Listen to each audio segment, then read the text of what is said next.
Goldilocks and the Three Bears, Part 1 by Brandon Gonsalves. Once upon a time, there were three bears who lived together in a house of their own in the woods.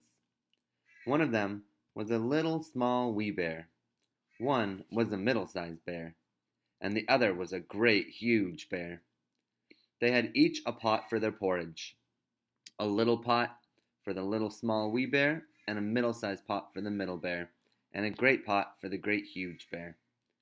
They each had a chair to sit in, a little chair for the little small wee bear, and a middle-sized chair for the middle bear, and a great chair for the great huge bear. And they each had a bed to sleep in, a little bed for the little small wee bear, a middle-sized bed for the middle bear, and a great bed for the great huge bear.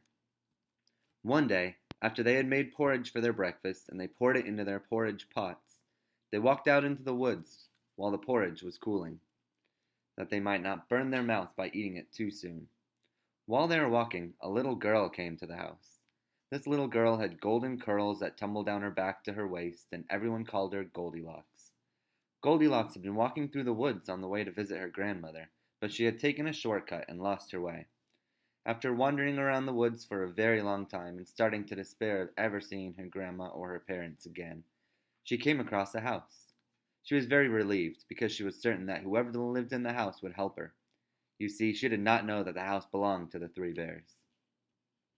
Goldilocks went up to the house and knocked on the door, but nobody answered.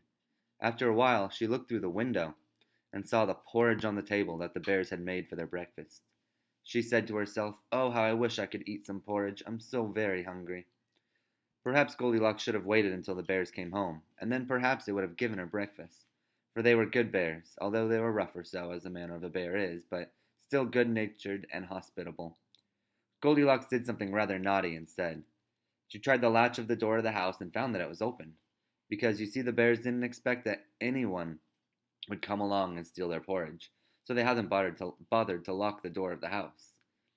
First, she tasted the porridge of the great huge bear, and that was too hot for her. Then she tasted the porridge of the middle bear, and that was too cold for her.